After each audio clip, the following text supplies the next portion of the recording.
Satu kotak mengatakan, oh dia ulama baik, oh dia zen, dia orang luar biasa, dia orang yang gak pernah ngebohong, dia orang yang betul-betul baik. Senang hati Imam Bukhari, nggak sia-sia jalan berbulan-bulan untuk menuntut ilmu hadis, mendapatkan ulama yang dipersaksikan oleh penduduk satu kota kalau itu ulama adalah orang baik. Akhirnya Imam Bukhari diantar ke rumahnya. Nah, begitu sampai di pintu gerbang halaman rumah, nah, Imam Bukhari sampai di situ belum sempat memberikan salam, beliau lihat seulama lagi ngasih makan onta. Lagi ngasih makan onta. Dalam satu riwayat disebut, saudara, dia ambil itu rumput makan onta, mau dikasih, begitu onta mau makan dia tarik. Nah, setelah itu dikasih lagi, begitu mau dimakan dia tarik lagi, saudara. Imam Bukhari perhatiin, dan itu berulang-ulang. Akhirnya Imam Bukhari membatalkan maksudnya untuk belajar, balik badan. Begitu balik badan, yang antar tanya, Tuan, tadi kau minta diantar kemari kan mau ketemu, katanya mau belajar ilmu dari dia. Kata apa jawab Imam Bukhari? Bagaimana aku mau belajar sama dia? Hari ini aku lihat dengan mata kepalaku onta dibohongin sama dia. Kalau hari ini dia bohongin onta, siapa yang jamin besok dia nggak bohongin saya? Masya Allah. Padahal satu kota udah katakan itu ulama baik, ulama jujur, ulama bagus, tapi hanya gara-gara ngebohong sama onta nggak jadi Imam Bukhari belajar. Subhanallah. Artinya apa? Pantas Imam Bukhari mengumpulkan hadis-hadis yang luar biasa dalam kitabnya, saudara, sampai dibantu diberkahi oleh Allah Subhanahu wa taala, karena memang beliau sangat hati-hati mengambil riwayat hadis, diperiksa dulu orangnya, dilihat dulu orangnya. Saudara, enggak main-main. Pantas kitabnya sampai saat ini bertahan. Pantas kitabnya menjadi ashahul kutub min ba'dil Quran. Sebagus-bagusnya kitab setelah Al-Quran, saudara, luar biasa. Karena memang beliau memasukkan hadis ke dalam kitabnya nggak main-main. Yang pertama diperiksa dulu perawinya, bagus diambil itu hadis. Setelah diambil nggak main taruh, dia sholat dulu 2 rakaat, saudara. Satu hadis 2 rakaat beliau sholat. Sholat istikharah, minta petunjuk kepada Allah. Ini hadis bagus apa enggak? Ini perawinya ini bagus apa enggak?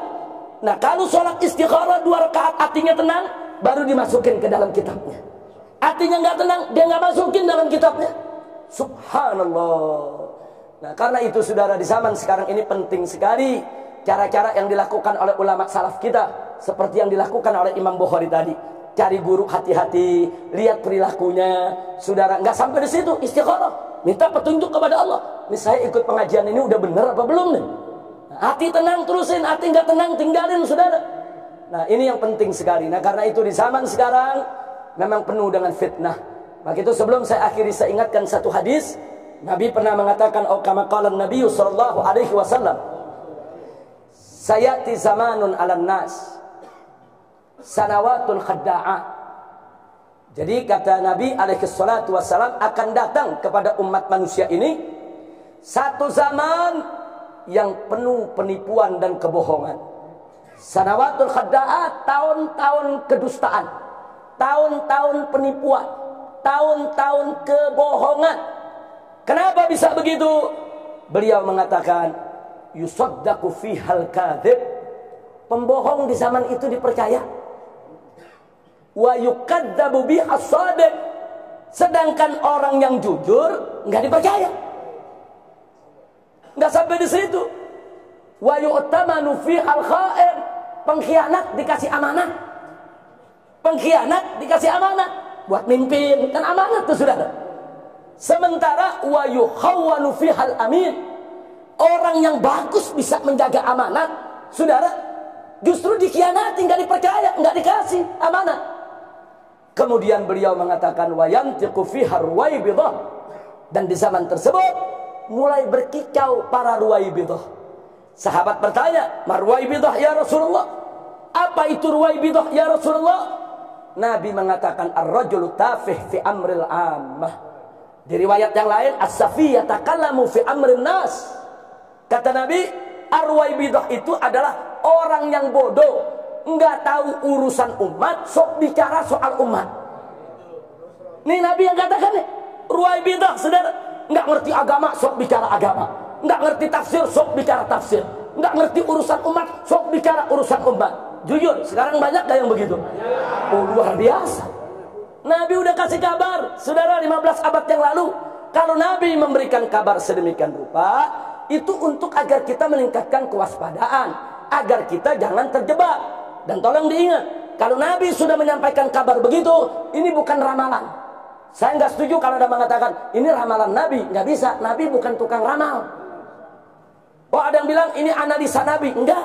Nabi bukan seorang analis. Loh, kok ditolak? Yang namanya ramalan bisa benar, bisa salah. Yang namanya analisa bisa benar, bisa salah, saudara. Para profesor di perguruan tinggi hampir tiap hari melakukan analisa.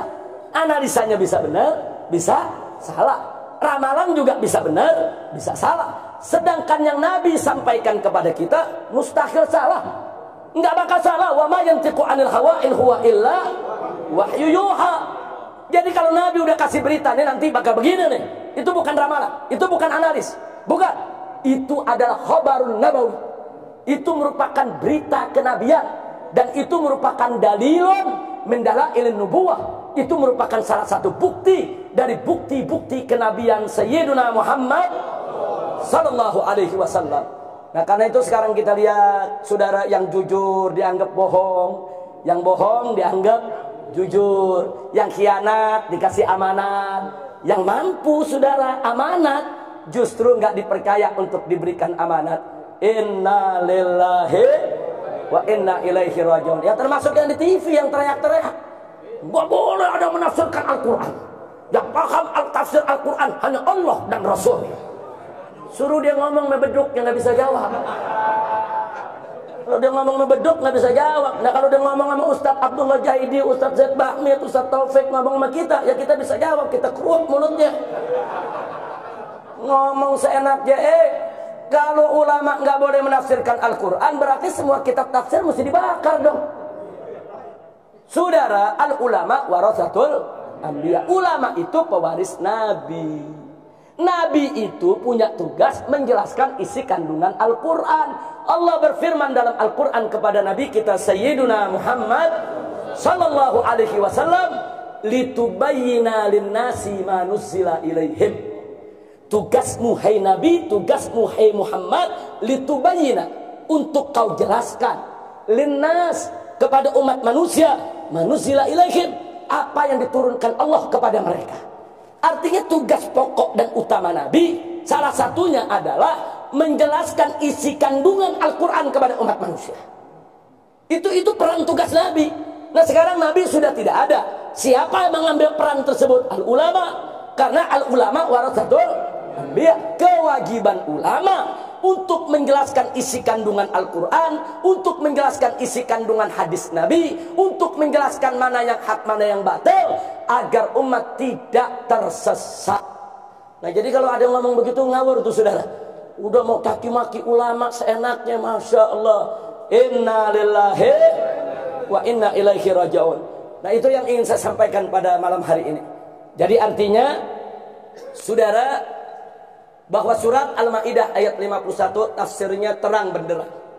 Tidak ada perbedaan pendapat di antara ulama salaf maupun ulama khalaf. Semua sepakat bahwa surat Al-Maidah ayat 51 salah satu ayat, bukan satu-satunya ayat, salah satu ayat yang mengharamkan umat Islam untuk mengangkat orang kafir sebagai pemimpin mereka. Nah, ini yang kita ingin ingatkan. Terus ada yang bertanya, nah, lalu kalau umat Islam tinggal di negeri kafir, apa nggak boleh dia mengangkat atau menyetujui, mendukung salah satu calon kafir sebagai pemimpin? Itu persoalan lain, sudah. Itu persoalan lain. Nah, kenapa saya katakan persoalan lain?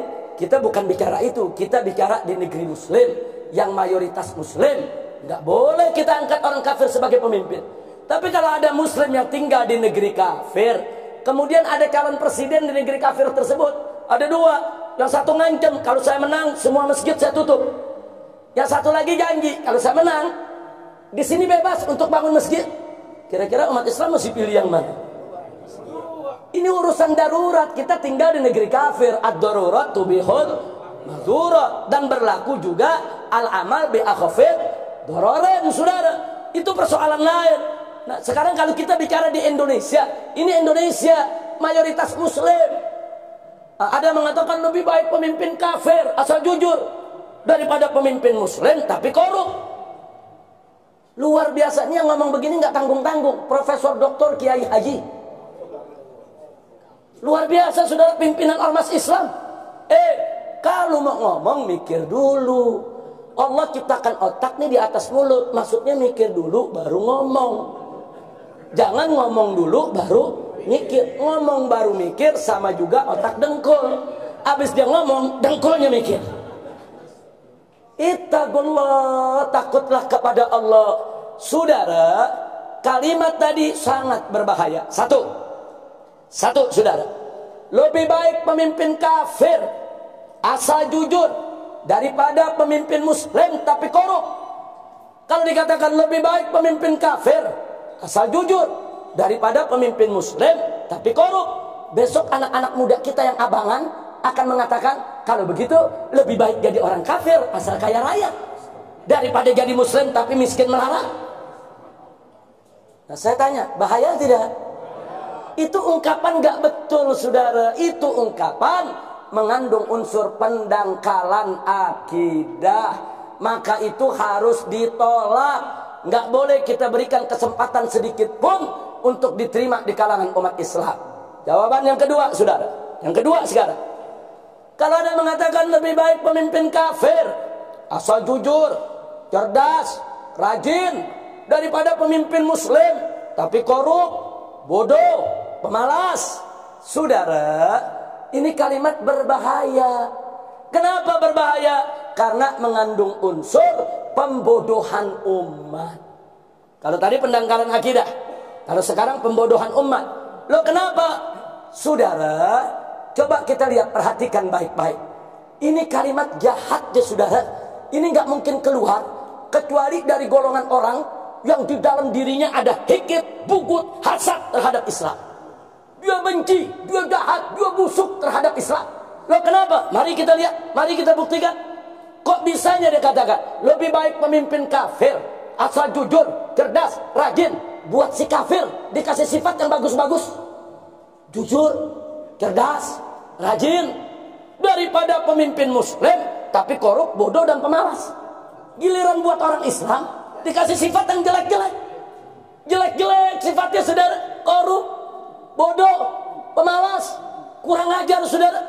Kenapa saya katakan ini kalimat nggak mungkin keluar kecuali dari orang kafir atau munafik atau fasik atau zindik sudah. Nggak mungkin. Kalau dia orang beriman, kenapa kalimatnya tidak dibalik saudara? Lebih baik pemimpin muslim yang jujur, cerdas, rajin daripada pemimpin kafir walaupun dia jujur, cerdas dan rajin saudara. Kenapa dia nggak balik itu kalimat? Ada apa itu kalimat nggak dibalik? Jawabnya karena dia benci sama Islam. Dia mau pojokkan Islam. Dia buhut, dia higit, dia hasad. Masya Allah itu. Dan yang berikutnya saudara, itu kalimat ingin memberikan kesan seolah-olah pejabat muslim jelek semua, buruk semua, bejat semua, semuanya korup, bodoh, pemalas. Seolah-olah pejabat kafir bagus-bagus. Saudara, inna lillahi wa inna ilaihi raji'un. Nah saya mau tanya jujur aja, pejabat muslim yang bagus banyak tidak? Yang rajin, yang cerdas, yang bertanggung jawab, banyak saudara. Nah sekarang jujur, pejabat kafir saudara yang busuk banyak tidak? Yang bejat banyak tidak? Yang bodoh banyak tidak? Yang pemalas banyak tidak?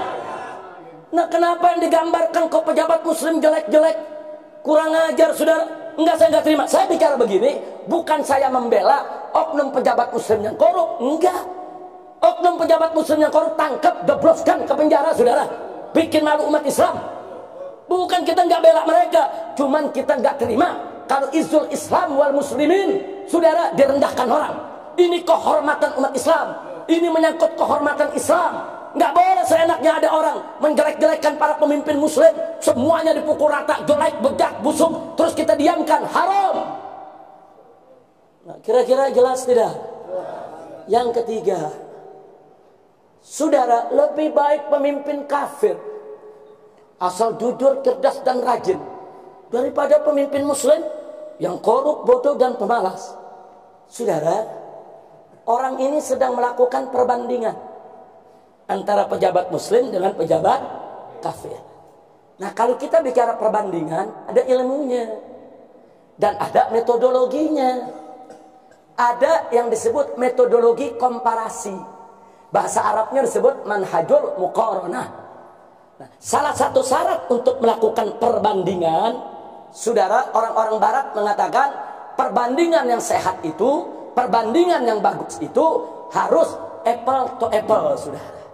Maksudnya apple to apple harus seimbang. Bandingin apel sama apel, jeruk sama jeruk, anggur sama anggur.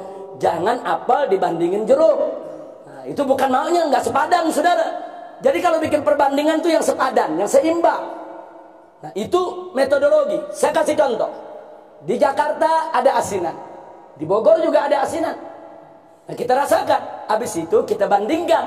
Kita ambil kesimpulan setelah saya rasakan. Ternyata asinan Jakarta lebih segar daripada asinan Bogor. Itu perbandingan sehat. Kenapa sehat? Karena seimbang. Kenapa seimbang? Karena asinan lawan asinan. Oh, di Serang Banten ada duren. Di Medan Sumatera Utara juga ada duren. Sama-sama istimewa, manis. Kita rasakan. Setelah kita rasakan, kita bandingkan, kita ambil kesimpulan. Ternyata setelah saya cicipi, duren Serang lebih manis daripada duren Medan. Itu namanya perbandingan sehat. Kenapa sehat? Karena seimbang. Kenapa seimbang? Duren lawan duren. Kira-kira jelas tidak? Saya tambahin lagi contoh, saudara. Di Bandung ada dodol, di Garut ada dodol. Sama-sama gurih, sama-sama legit. Setelah kita rasakan, kita ambil kesimpulan. Ternyata setelah saya cicipi dan saya rasakan, dodol Garut lebih legit daripada dodol Bandung. Itu namanya perbandingan sehat. Kenapa sehat? Seimbang. Kenapa seimbang? Dodol lawan dodol. Kira-kira jelas gak nih? Jadi tadi asinan lawan asinan, duren lawan duren, dodol lawan dodol. Yang keempat, maaf, bukan saya mau ngomong kotor, maaf, ada tai kucing. Kita mau bandingin sama tai ayam, mana lebih bau? Kan mesti kita endus dulu. Nah, endus dulu, saudara. Habis kita endus, kita ambil kesimpulan. Ternyata setelah saya endus, tai kucing lebih bau daripada tai ayam. Betul begitu, saudara? Nah, itu perbandingan sehat.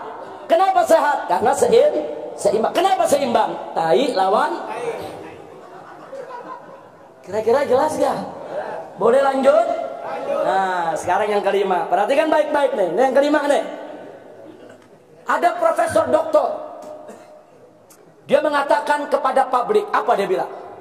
Setelah kami melakukan penelitian yang sangat cermat, melalui pengkajian-pengkajian ilmiah, dan melalui penelitian akademik yang dibantu oleh sejumlah profesor doktor dari berbagai universitas dengan menggunakan laboratorium yang canggih, akhirnya kami sepakat mengambil kesimpulan, ternyata duren Serang lebih manis daripada tai kucing.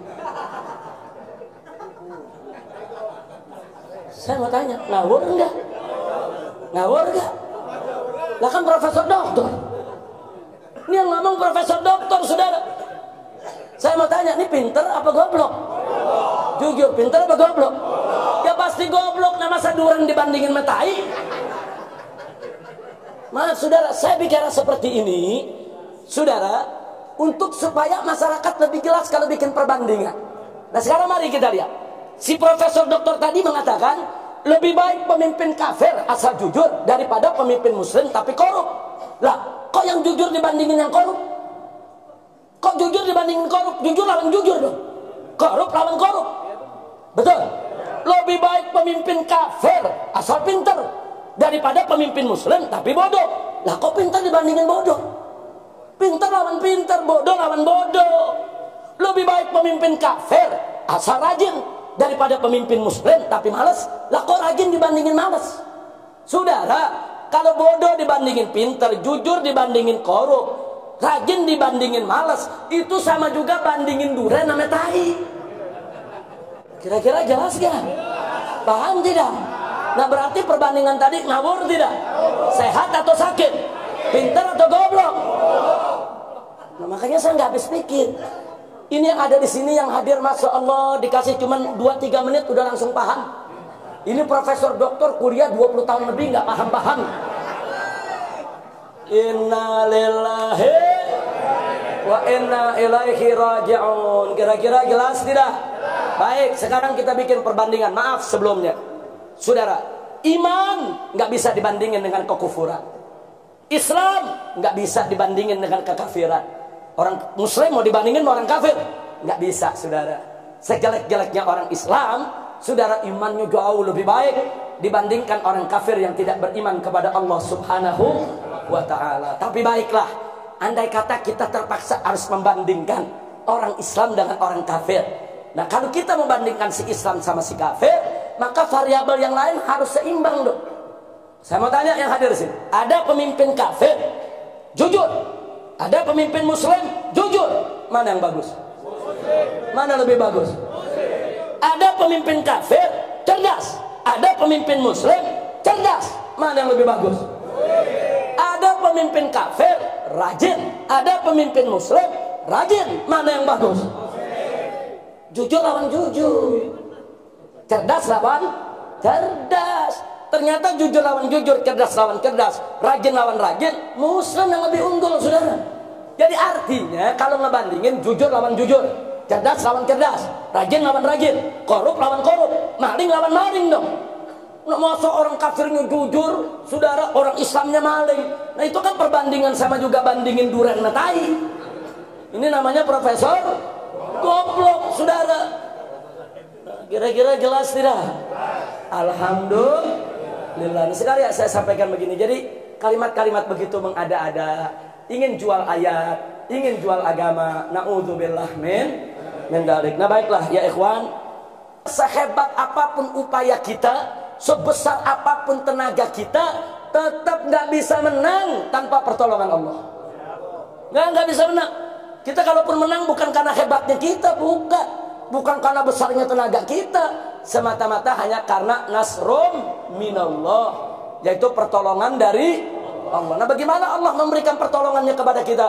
Tinggalkan kemunkaran, tinggalkan kemaksiatan, laksanakan semua perintah Allah. Jangan tinggalkan sholat 5 waktu, tambah dengan sholat-sholat sunnah rawatibnya, diri tahajud di waktu malam, minta pertolongan Allah, baca zikir, baca wirid, baca sholawat, baca Al-Quran. Itu yang utama, saudara. Baca, mohon.